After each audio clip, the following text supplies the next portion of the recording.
I would say that it's actually pretty hard to follow through sometimes with a passion project. Something that you're really on fire for at first, but then the energy just sort of fizzles away.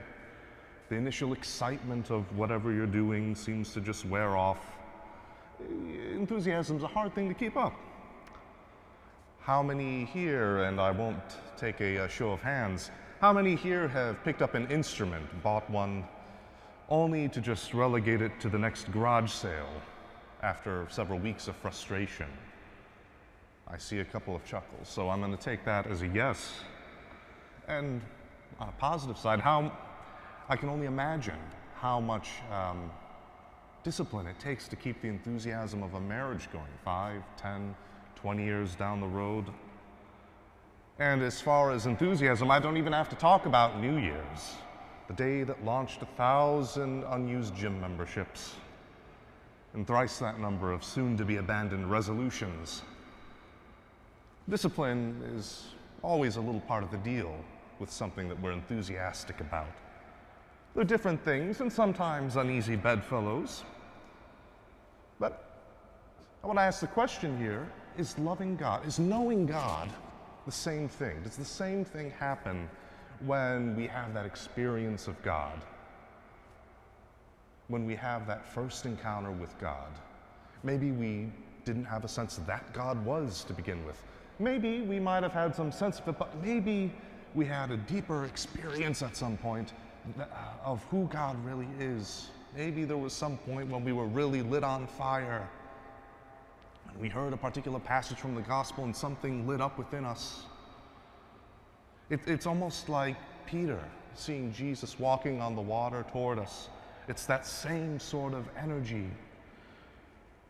It's enthusiasm in its most literal sense. Enthusiasmos literally comes from the Greek for to have the God in you. Entheos, to be, I guess, energized, to have that little divine spark in you that gets you going, that moves you forward and propels you. Religious life, we even have a name for it, new convert fervor. Not that it's just limited to converts. Now, Peter was enthusiastic. His heart buzzed with enthusiasm as we see here, Jesus coming toward him on the water. And so Peter calls out to him, "Lord, if it is you, command me to come to you on the water." Now, I don't know how you read this, but part of me reads that if it is you, as almost Peter holding a little bit of himself back. Is Peter not giving his entire self over? There's a little bit of doubt there. There's a little bit of uncertainty, even with that buzz that he has. And so the winds and rough waves just sort of confirm what was already there in his heart, and they whittle away the trust and faith he had down further, and he begins to sink. So it is with us. We can have that initial enthusiasm. We can be set on fire in those moments for our faith, and they are true moments of being set on fire. And I pray God that we all have them at some point. They're amazing moments, but we can let the small moments in our life where we don't think God can be build up and go by to the point where it becomes more difficult to let God work. Of course, there's no moment in our life where God could not work or does not work, but it becomes more difficult to let God work, to remove the barriers to letting God into our hearts, to letting Jesus into our boat. And so for us, it comes down a lot of the times to just inviting God into the small and secret moments of our life. That's the value of what we hear from the first reading with the story of Elijah in the cave on Mount Horeb. Waiting for the presence of God, we hear that he heard the earthquake, he heard a raging fire, howling wind, and it wasn't in any of those that he heard God's presence, but he held his cloak over his eyes when he heard the small whispering sound, almost inaudible in the wind. It was in that silence In that stillness that he was able to sense some little bit of where God was, where God's presence was.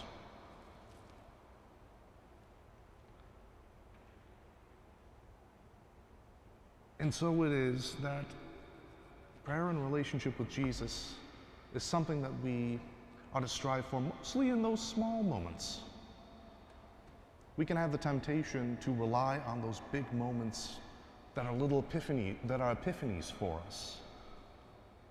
But if we don't also invite God into those moments, those everyday little moments of stress, those everyday little moments of anguish, it makes it a lot harder to deal with the big ones.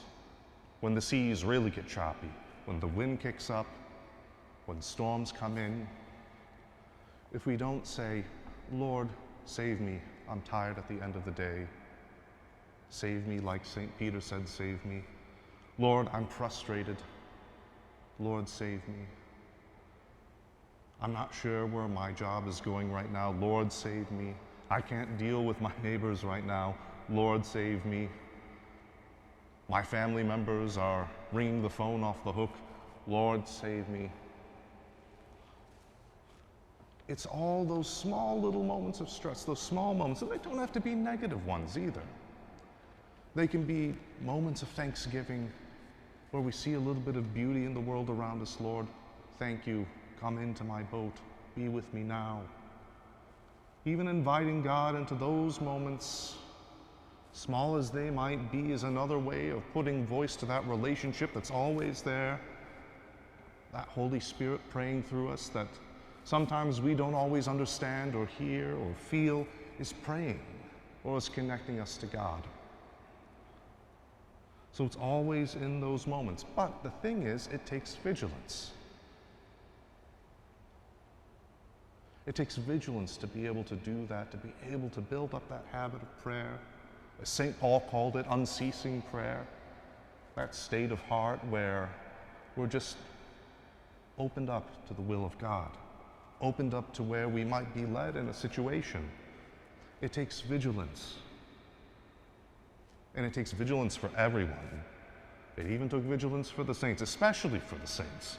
It's not like Giovanni de Bernardone just one day decided to throw off his clothes, don a beggar's outfit, and poof, magically turned into Francis of Assisi. No. If you read the story of his life, it's an everyday battle. In those small moments, the spirituality of being a poor little brother was a spirituality of encountering God in the smallness of life. For every saint. That's what really does it for us. Not so much hopping out of the boat in zeal, although we'll always have those moments. Sometimes we'll end up sinking, sometimes more than not. But it's not so much that as saying with St. Peter, Lord, save me, having him pull us up and having him come into the boat with us. Because it's in those small moments when we do that we see just how rich the grace of God is and what it does to guide us, enrich us, to strengthen our lives, and to make the life of faith truly come alive, to help us follow through with the path that's set before us as Christians.